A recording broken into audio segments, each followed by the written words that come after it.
Hello fellow acolytes, my name is Lewis, and it is my pleasure to welcome you all to the Cult of Ones.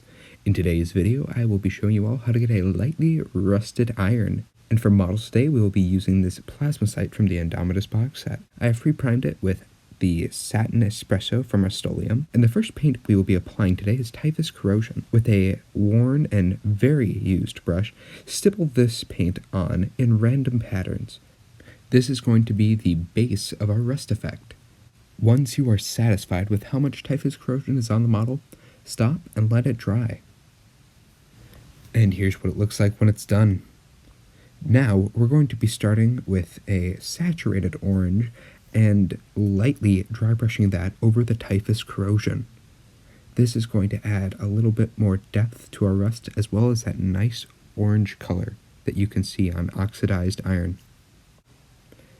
And for this next step, we will be using a brighter orange. I'm using this Ryazan rust from Citadel. Now when dry brushing here, make sure you aren't completely covering your previous steps, as this will act as more of a highlight than anything. And here's what it's looking like at the end of that. We're going to be using a gunmetal and stippling that around the area that we have added our rust effect to. You can also stipple inside to blend out the rust effect, as well as give it a more patchy look, as if the rust hasn't fully formed over everything. Thus, a light rust effect. Once you are done covering everything with your metallic, let that paint dry.